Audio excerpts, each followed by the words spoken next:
नमस्कार, कंज्यूमर अड्डा में आपका स्वागत है। आपके साथ मैं हूं विपिन भट्ट और आज हम कह रहे हैं मोटापा सेहत का स्यापा।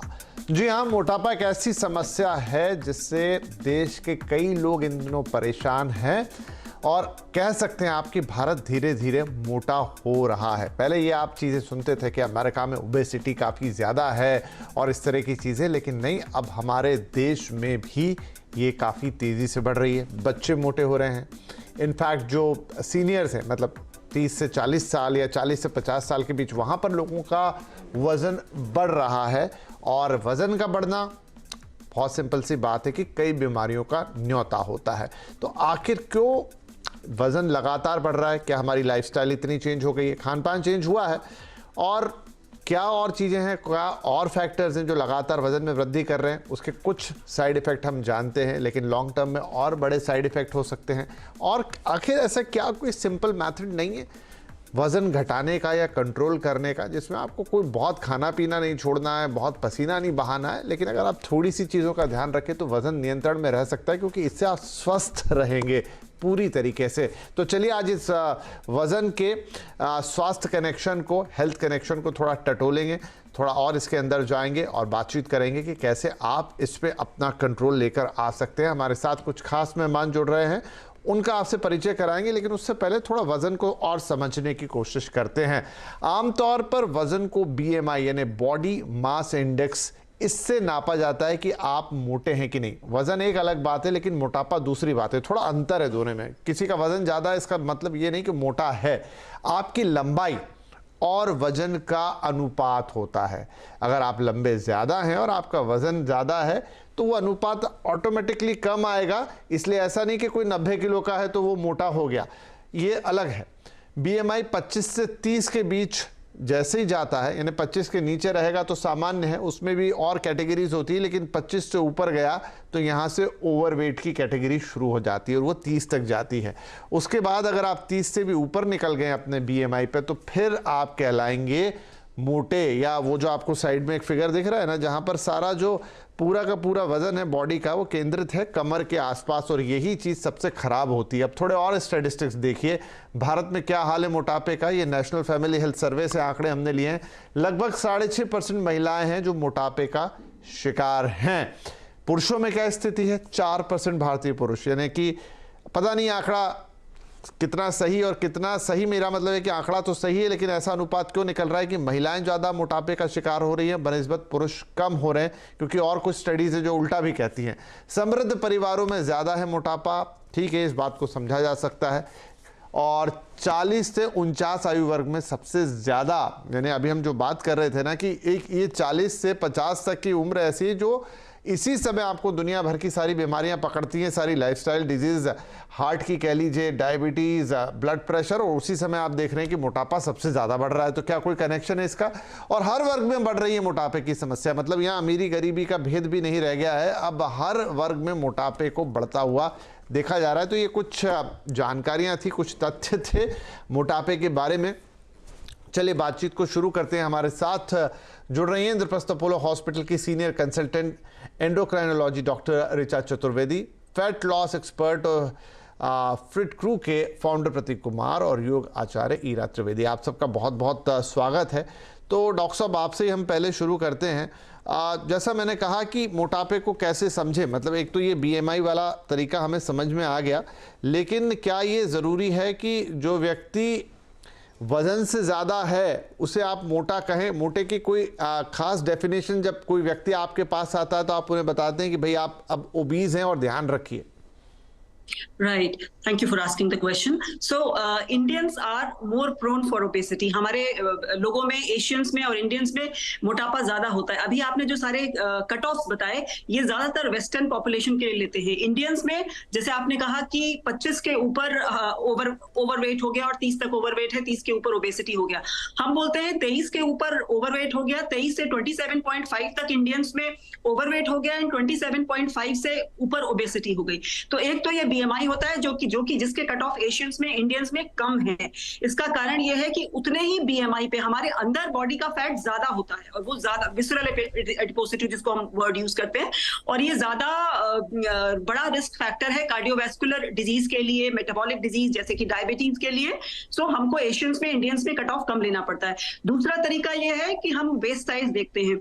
वेस्ट साइज स्पेशली जो ये हमारा पेट का फैट होता है, अगर हमने मसल्स बनाई हुई हैं, हमारे हाथ पैर का में मसल्स हैं और उससे वेट ज्यादा है, दैट्स फाइन, दैट्स गुड।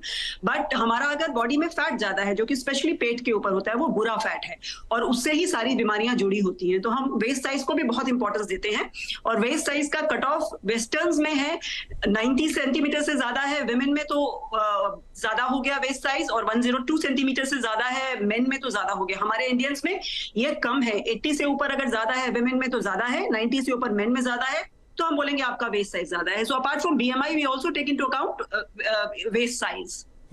ठीक है ईरा, जो ये सारे आंकड़े हम देख रहे थे, इसमें एक बात मुझे तो थोड़ा सा वो आश्चर्यचकित कर गई कि महिलाएं पुरुषों के अनुपात में ज्यादा मोटी हैं, मतलब 6.5% देश में, और ये इंडियन डेटा ही है, नेशनल फैमिली हेल्थ सर्वे से निकाला गया डेटा है।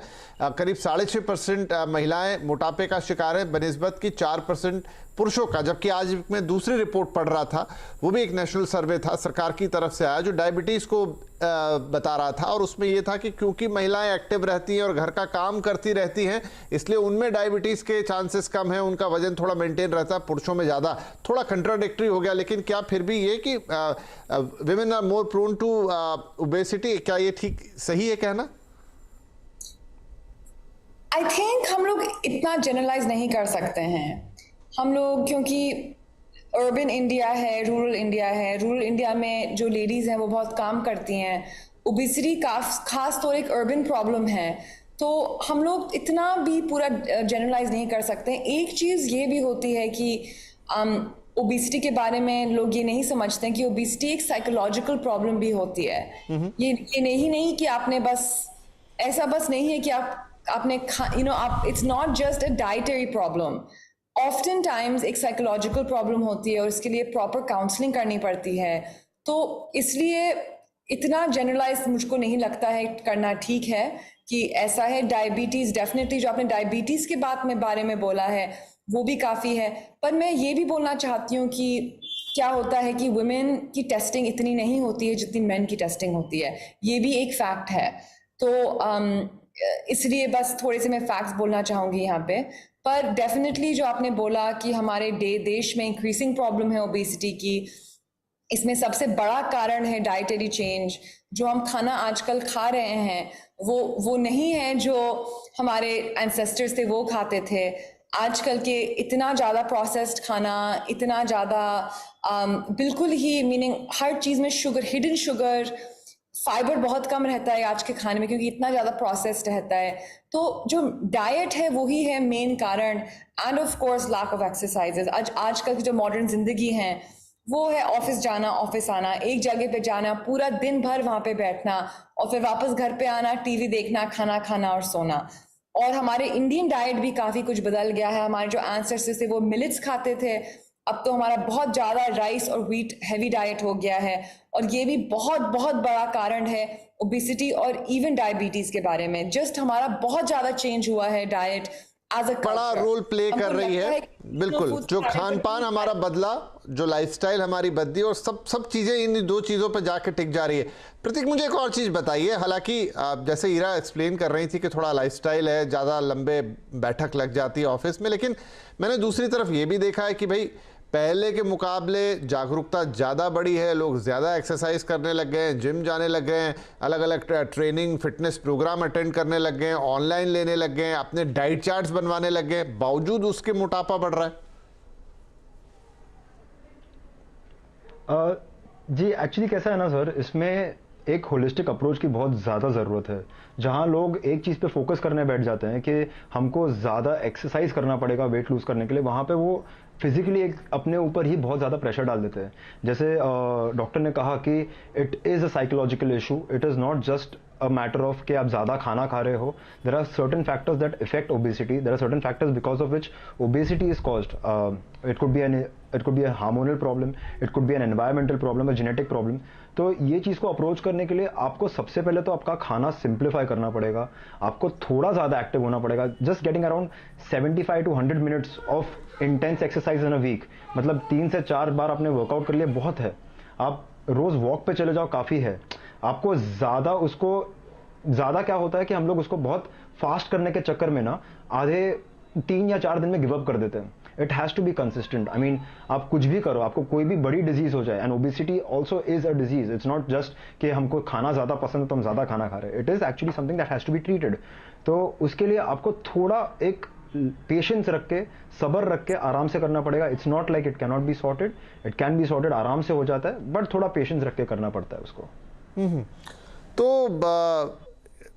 मैम, डॉक्टर साहब, आप ये बताएं कि क्या मतलब 2 ही ये बड़े फैक्टर हैं और इसीलिए हम इतना चेंज देख रहे हैं ऋचा जी, कि एक तो खान पान बदल गया और दूसरी लाइफस्टाइल बदल गई, या कोई और कारण भी है? देखिए, इसमें तो कोई शक की बात नहीं कि अब जैसे 30 साल पहले हिंदुस्तान था या 40 साल पहले, वो आज नहीं रह गया. पूरी तरह से लाइफस्टाइल चेंज हुई है, पूरी तरह से खान पान भी चेंज हो गया है, तौर तरीके चेंज हो गए खान पान के. तो क्या यही 2 बड़े फैक्टर है? मतलब इन पे अगर कोई सीरियसली थोड़ा सोच ले और उस पर कुछ काम करे तो चीजें सॉल्व हो जाएंगी, या और भी कुछ हो रहा है साथ में? और भी बहुत इंपॉर्टेंट फैक्टर्स है, जैसे डायबिटीज ओबेसिटी में जेनेटिक रोल भी है. It's a polygenic disease, not single gene. कई एक जीन की बात नहीं है, कई सारे जीन्स हैं जिनका इंटरप्ले होता है. It is actually an interplay between environment and your genetic structure, जिसके चलते ओबेसिटी होती है. कई बार हम देखते हैं कि कई फैमिलीज में ओबेसिटी होती है, तो ऐसे लोगों को these people are carrying genes for obesity, तो इनको ज्यादा रिस्क होता है वजन ज्यादा बढ़ने का. तो कई लोगों को हम देखते हैं कि जो बहुत कोशिश कर रहे हैं और फिर भी वेट मेंटेन करना बहुत मुश्किल होता है, और कई लोगों में लीननेस के जीन्स होते हैं, वो कोशिश नहीं भी कर रहे हैं और तब भी उनका वजन नहीं बढ़ता है. सो जेनेटिक डिफरेंसेस बहुत हद तक रोल प्ले करते हैं. हमारे अंदर जेनेटिक चेंजेस भी आ रहे हैं, एंड डाइट एक्सरसाइज में डेफिनेटली चेंजेस तो आए हैं. जैसा मैडम ने बताया, अभी हम लोग कितना व्हीट और राइस लेते हैं. हाई कार्ब डाइट है एशियन डाइट में. हम लोग चाइनीज लोग नूडल्स एंड हम राइस एंड रोटी. तो these are basically the risk factors, very very high carbohydrate diets that we are consuming. And exercise सारा कुछ, हर चीज के लिए वेहीकल है, हम जाते ही कितना है. And as you were saying कि सब लोग इतना कर रहे हैं फिर भी क्यों नहीं कम होता. सो आई वुड से कंसिस्टेंसी नहीं है. थोड़े दिन लोग होते हैं, मोटिवेट हो जाते हैं, कुछ दिन कर लेते हैं, पर वो कंसिस्टेंट नहीं रह पाता. बात आप सही कह रहे हैं कि हाँ, बहुत सारे साधन आ गए हैं, बहुत सारी चीजें आ गई हैं, बहुत सारे कोर्सेज आ गए हैं, बहुत सारे डाइट प्लान्स आ गए हैं, लेकिन कंसिस्टेंसी वहां मिस हो जाती है. तो ईरा, अब अगर शुरू करना ही है, किसी को ध्यान ही देना है अपने वजन के ऊपर खास तौर पे, तो पहले क्या चीज चुने? पहले खाने पे फोकस करे, या खाना ठीक है लेकिन पहले एक्सरसाइज रिजीम या लाइफस्टाइल या उठना बैठना जो भी है, मतलब थोड़ा एक्टिव होना, उस पर फोकस करें? सबसे पहले तो डाइट पे फोकस करना पड़ेगा, क्योंकि यही हमारा फ्यूल होता है. तो मीनिंग फ्यूल के बिना ये गाड़ी नहीं चल सकती, खाने के बिना हमारी ज़िंदगी नहीं चल सकती. तो जो आप खा रहे हो, आपको उसमें बहुत ध्यान रखना है. Food is the medicine. मैं तो बोलती हूँ कि वेट लॉस में 70% आपका डाइट रहता है और 30% आपका मूवमेंट रहता है. मूवमेंट का मतलब आप जो एक्सरसाइज कर रहे हैं, जो आप वॉकिंग कर रहे हैं, जो आपका जनरल मूवमेंट है. और इतना मुश्किल होने की ज़रूरत नहीं. लोगों को लगता है कि अरे मुझको जिम जाना पड़ेगा, ये करना पड़ेगा. वो बिल्कुल एक्चुअली नेसेसरी नहीं है. बस यही काफ़ी है कि आप वॉकिंग कर लें, थोड़ी सी योग आसना में प्राणायाम वगैरह बहुत अच्छा रहता है, क्योंकि इससे हमारा नर्वस सिस्टम काफ़ी रिलैक्स हो जाता है. और नर्वस सिस्टम की भी बहुत बड़ी बात होती है, क्योंकि हमारे नर्वस सिस्टम में 2 होते हैं, sympathetic nervous system, parasympathetic nervous system. और जब हमारी बॉडी रेस्ट में होती है तो फिर वो ज़्यादा अच्छे से खाने को डाइजेस्ट करती है, खाने को मेटाबोलाइज करती है. जब वो स्ट्रेस पे रहती है तो क्या होता है कि इसमें हम लोग बिल्कुल, हमारा मेटाबॉलिक सिस्टम बिल्कुल फ्रीज हो जाता है, नर्वस सिस्टम बिल्कुल फ्रीज हो जाता है, और वो खाना पचता ही नहीं है. तो इसलिए जो हमारी पाचन शक्ति है, इसमें भी हमको ध्यान रखना है.